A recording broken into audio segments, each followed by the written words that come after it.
I always try to look everything I do in old school RuneScape from third person point of view. Mostly because that's the only camera angle we have, but it also gives you better perspective about yourself and the people around you. Like one of the biggest pet peeves in the last few years has been how freaking annoying those spam bots are at GE. It's just disgusting. So of course me having infinite time because I'm jobless and now doing YouTube videos for a living, I can just find solutions to these annoying yet small problems.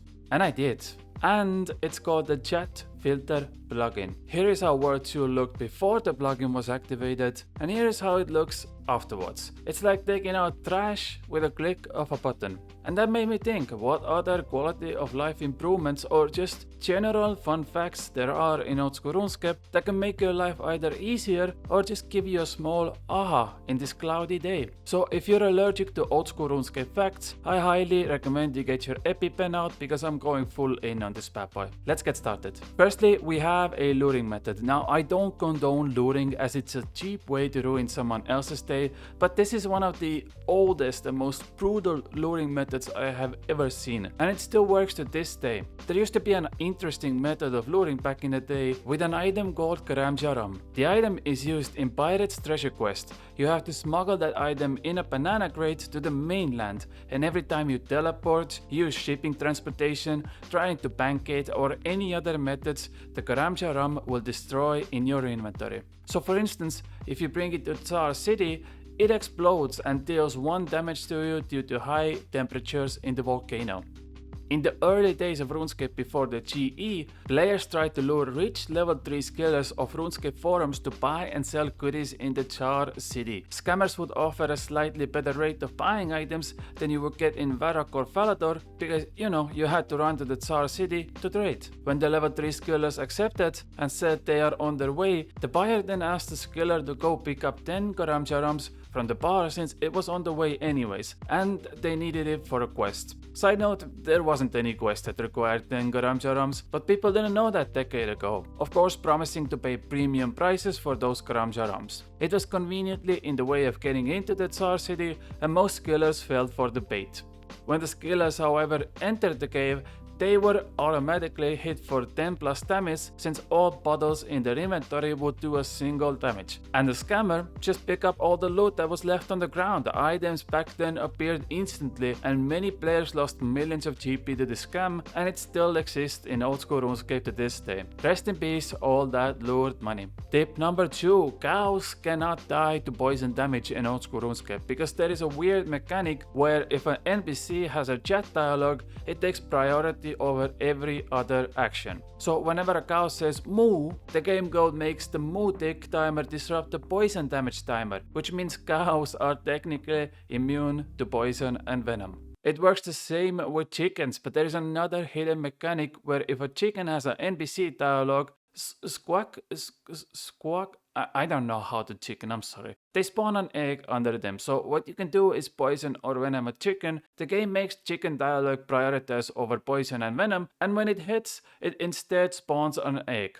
Congratulations, you now have infinite egg moneymaker. And it pretty much works the same with ducks and every other animal. So if an NPC can talk, they likely are immune to poison and venom. Next up we have something amazing. In RuneScape 3 there is this very popular farming method called player-owned farms. What you can do is grow your own creatures, starting from chickens, rabbits, sheep, to a point where you can grow your own chocolate and strawberry cows. And you guessed it, they produce chocolate and strawberry milk. At higher levels you can even farm your own dragons that produce dragon bones, dehides and so much more. Well, back in 2017 RuneFest, there was an announcement made by Jagex that they are planning to bring livestock as an add-on to farming in old school RuneScape for you to farm herblore secondaries. There was gonna be 2 barns in old school RuneScape, one in Lumbridge, the other in Seiya. And on those barns are 2 animal pens where you store your animals. You can purchase the baby versions from master farmers or get them as drops, and then you can harvest them as they grow over time. They also have an expiration date, as we all do. So as these animals get older, you can slaughter them for massive experience and even more loot. Sounds fun, right?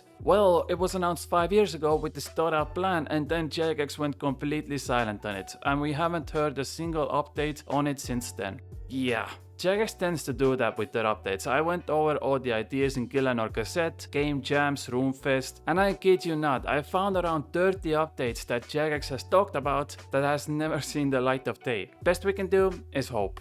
Meanwhile, I just keep talking to you about cool facts, like Slayer Masters. We all know the best Slayer Master for hunting bosses is Turadel, but do you know who is the second best?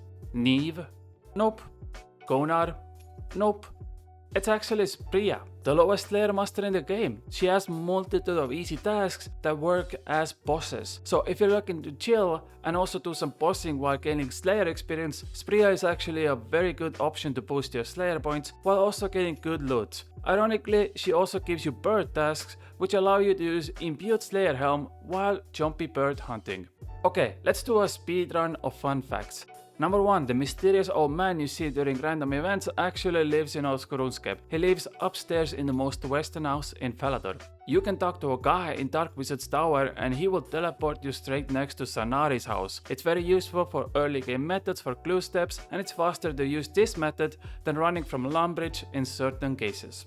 You can find a needle in a haystack. Hey, and after you find it, it also gives you a cute dialogue. You can get positive approval rating from Miscellanea by buying flowers from the flower girl. It takes on average 2 sets of flowers to gain a favor, and it's a great alternative to get favor for your kingdom management, if raking weeds or mining coal isn't your thing. And last but not least, back in the day, players who got banned didn't get their account removed. Instead, they were put into a black hole until the ban was over. They could still log in and chill, but the black hole was the only place they could exist. Other players could visit the black hole and make fun of them, and then use an item called Disc of Returning to come back to the mainland. That was until banned players tricked visitors to drop their Disc of Returning and trapping them into the abyss with the banned players. Jagex soon removed this feature and just started actually banning players instead. Disc of Returning is now one of the most rarest items in the original game, and as a souvenir for a callback on how things were almost 2 decades ago. Okay, perfect. Now, let's take a breather from all of that and fall into existential crisis. Breadcrumbs. Used in quests, used in cooking, also used in finding innocent NPCs who have gone mad. Don't believe me? Let's go take a look. After completing Bon Voyage quest, you can enter Fossil Island. On this island there are multitude of monsters and resources, but people come here mostly to do birdhouse runs or if they want to watch Netflix or YouTube. On this island is also a cool Easter egg where you can find these bell shrooms, and upon further investigation you can feed it breadcrumbs, which in return allows you to enter the other side of Thor's swamp. Now, what's on the other side, you ask? Well, an archaeologist gone mad, and his diary. On that diary, he talks about how the swamp is literally eating him alive, and he's losing everything he has ever loved, but the only thing he has left is a skeleton who was likely his loved one at one point or another. Problem is, there is no skeletons nearby, it's literally his imagination. Day 19.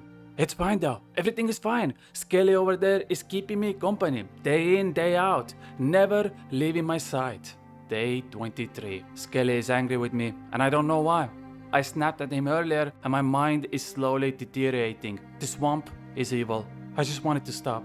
To be over, please. Someone. Find me. Day 35. It's been over a month in my new home with my friends and creatures and mushrooms and vines and plants. And oh, Skelly! Yes, Skelly is back. I'm friends with Skelly again. He doesn't do things anymore though since the backstabbing, but we don't talk about that. No, we don't. No more deaths from above. No. That scares me. Day 39. I found bread. Why bread? Why breadcrumbs? I tried to speak to the bell, but she just ignores me. One time she tried to eat me. I think that's how I got here. I can't remember though. Skelly is doing well. He said we can go to somewhere new later. That's exciting. Yes.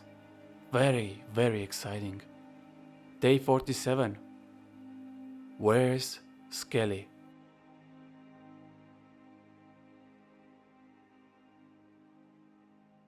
You can make a group of squirrels follow you around by feeding acorns to them. I have an army of squirrels, yay!